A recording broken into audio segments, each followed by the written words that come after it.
अस्सलाम वालेकुम students previous lecture में हमने एक्सरसाइज 1.6 स्टार्ट की थी जिसमें हमने उसका फर्स्ट क्वेश्चन किया था। First question by using Cramer's rule and inverse method से सोल्व किया था।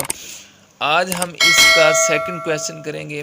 बेटा आगे स्टेटमेंट वाले क्वेश्चंस हैं, बहुत इजी हैं, थोड़े टेक्निकल हैं और इम्पोर्टेंट भी हैं, तो आपने गौर से समझने हैं। सेकंड क्वेश्चन की स्टेटमेंट पढ़ते हैं हम। The length of a rectangle The length of a rectangle is 4 times its width. The perimeter of the rectangle is 150 centimeter. Find dimensions of rectangle. बेटा इस स्टेटमेंट में हमारे पास दो इन्फॉर्मेशंस हैं। पहली इन्फॉर्मेशन कौन सी है? The length of a rectangle is 4 times its width. यहाँ तक हमारे पास पहली इन्फॉर्मेशन है। कहता क्या है? अब इसमें एक रेक्टेंगल यूज़ हुआ है वर्ड। रेक्टेंगल क्या होता है? मैं इसकी शेप बनाकर दिखाता हूँ आपको। ये हमारे पास बेटा रेक्टेंगल है। ऐसी शेप जिसकी डायमेंशंस इक्वल ना हो, मतलब जिसकी लेंथ और विड्थ इक्वल ना हो, उसे रेक्टेंगल बोलते हैं। अब कहता क्या है? The length of a rectangle, ये हम लेंथ लेट कर लेते हैं इसकी x, is 4 times it's width, ये विड्थ हम y लेट कर लेते हैं इसकी। अब इसमें है क्या? इसमें उसका मतलब है कि लेंथ जो है विड्थ के 4 टाइम्स है, यानी कि जितनी विड्थ है अगर हम उसे 4 से मल्टीप्लाई करें तो जो मेजरमेंट हमारे पास बनेगी वो लेंथ होगी। पहले तो हम लेट कर लेते हैं कि लेट, जो हमने यहाँ लेट किया कि x is the length of rectangle and y is the width of rectangle.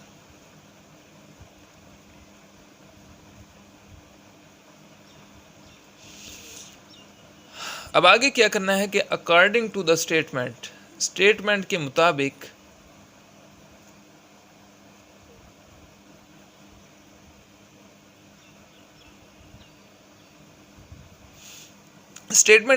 हमें क्या पता चलता है इधर कि जो लेंथ है हमारे पास x of a rectangle is 4 times it's width. ये देखें, लेंथ रेक्टेंगल के जो विड्थ है उसके 4 टाइम्स है। अगर हम इसे रीराइट करें तो क्या लिख सकते हैं? x, ये इक्वल के दूसरी साइड पर जो 4y है वो प्लस है। अगर हम इसे इक्वल के इस साइड पर लेकर आएँ तो माइनस का हो जाएगा और यहाँ बचेगा हमारे पास 0। इसे हम इक्वेशन 1 का नाम दे देते हैं। अब दूसरी इन्फॉर्मेशन बेटा इसमें देख लेते हैं। दूसरी इन्फॉर्मेशन है the perimeter of the rectangle is 150 centimetre. Perimeter क्या होता है? Length plus width is the perimeter. ये फार्मूला है, एक length plus width is equal to perimeter. Length हमने लेट की है x और विड्थ हमने y लेट की है, इज़ इक्वल टू वो क्या है हमारे पास? 150 सेंटीमीटर। तो ये इक्वेशन बन गई हमारे पास सेकंड। बेटा वही जो हमने फर्स्ट क्वेश्चन किया था इस एक्सरसाइज का, वो भी इसी तरह हमारे पास इक्वेशंस थी, उन्हें हमने क्रैमर्स रूल और इनवर्स मेथड से सोल्व किया।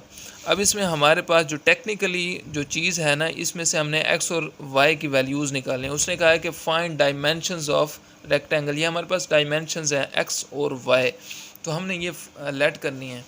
तो हम सबसे पहले करना क्या होता है इसमें बेटा, हम इसे सोल्व करेंगे बाय यूजिंग क्रैमर्स रूल। बहुत इजी है ये भी। सबसे पहले इसमें करना क्या होता है कि इसकी मैट्रिक्स फॉर्म बनानी होती है। ये आपको फर्स्ट क्वेश्चन में बता चुका हूँ। मैट्रिक्स फॉर्म कैसे बनाते हैं कि जो मैट्रिक्स होता है, मैट्रिक्स ऑफ कोफिशिएंट निकालते हैं। मतलब x है, इसका कोफिशिएंट क्या है? जिसके साथ कुछ नहीं होता उसका कोफिशिएंट 1 होता है। तो x का कोफिशिएंट 1 y का कोफिशिएंट -4, इस x का 1 और इस y का भी 1। तो ये हमारे पास एक मैट्रिक्स बन गया। और दूसरा हमारे पास होता है मैट्रिक्स ऑफ अननोन। इसमें अननोन हमारे पास x और y हैं जो हमने लास्ट में फाइंड करके दिखाने हैं। और जो इक्वल के दूसरी साइड पर होते हैं वो हमारे पास मैट्रिक्स ऑफ कॉन्स्टेंट्स होते हैं, कॉन्स्टेंट्स।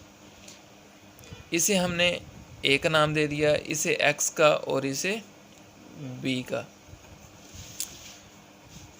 तो इसे हम सोल्व करते हैं आगे। ये बेटा मैंने आपकी आसानी के लिए आगे लिख दिया दोबारा। तो सबसे पहले करते क्या है, इसका सबसे पहले डिटर्मिनेंट निकालते हैं। ए का डिटर्मिनेंट कैसे निकालेंगे, बार्स लगाएंगे 1 1 -4 एंड 1।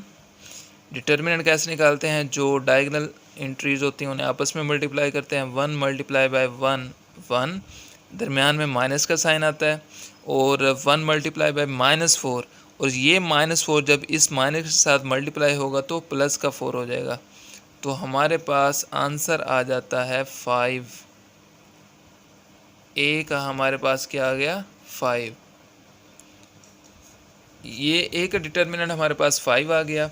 अब क्रैमर्स रूल के मुताबिक हमने क्या करना होता है, ये जो हमारे पास इस मैट्रिक्स का फर्स्ट कॉलम है ये इसकी जगह रिप्लेस कर देना है हमारे पास, और सेकंड कॉलम सेम रहेगा।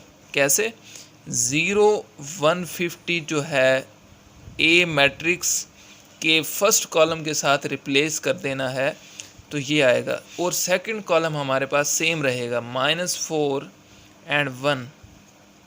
ये हम ए एक्स का डिटर्मिनेंट फाइंड करेंगे, ए एक्स निकालेंगे। ए एक्स का डिटर्मिनेंट कैसे निकालेंगे, बार्स लगा देनी है 0 150 -4 एंड 1। ए एक्स निकाल रहे हैं तो डायगोनल एंट्रीज हैं उन्हें आपस में मल्टीप्लाई करना है। 0 जब 1 से मल्टीप्लाई होगा तो 0, माइनस, ये माइनस का साइन आता है। 150 जब मल्टीप्लाई होगा -4 के साथ 600 आएगा, माइनस का 600, जो माइनस का 600 इस माइनस के साथ मल्टीप्लाई होगा तो प्लस हो जाएगा। तो ए एक्स हमारे पास इसका डिटर्मिनेंट आ गया +600। अगर हम ए वाई का डिटर्मिनेंट निकालना चाहें तो वो कैसे निकलेगा, सिमिलरली बिल्कुल उसी तरह। इसको हमने पहले फर्स्ट कॉलम के साथ रिप्लेस किया था, अब क्या करना है, इसे आपने सेम रखना है इस कॉलम को, इसको सेकंड कॉलम के साथ रिप्लेस कर देना है ए वाई निकालने के लिए। 1 1 इसके साथ रिप्लेस करेंगे तो 0 एंड 150, इसका डिटर्मिनेंट फाइंड कर लेते हैं।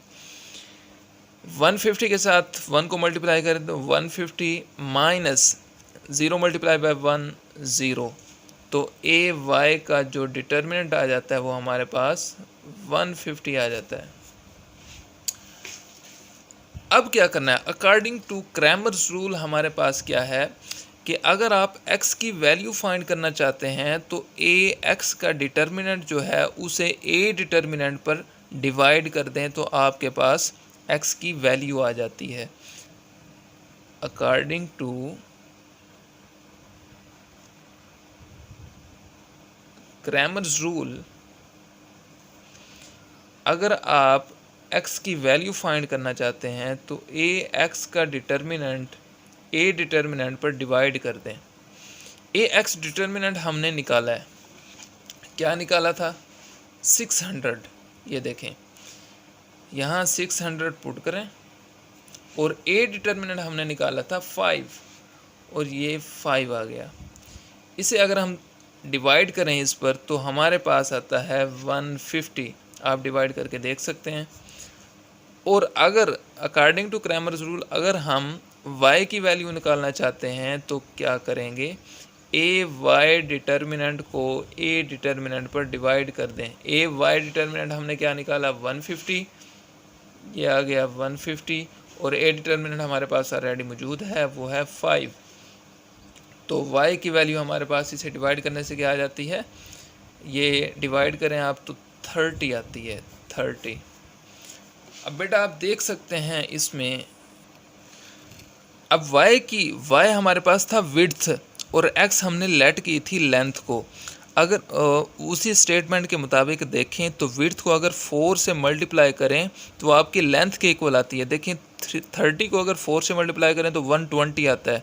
और दूसरी इन्फॉर्मेशन थी हमारे पास कि पेरीमीटर यानी लेंथ प्लस विड्थ, मतलब x और y को अगर इनकी वैल्यूज़ को प्लस कर दें, 120 एंड 30 को प्लस करें तो हमारे पास 150 सेंटीमीटर आता है।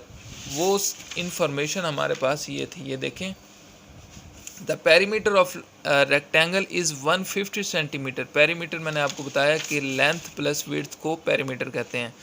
ये देखें हमारा क्वेश्चन बिल्कुल ठीक है। स्टूडेंट्स आज के लिए इतने ही। अगर आपको कोई पॉइंट समझ ना आए तो आप मुझसे कमेंट सेक्शन में पूछ सकते हैं। नेक्स्ट लेक्चर तक के लिए अल्लाह हाफिज़।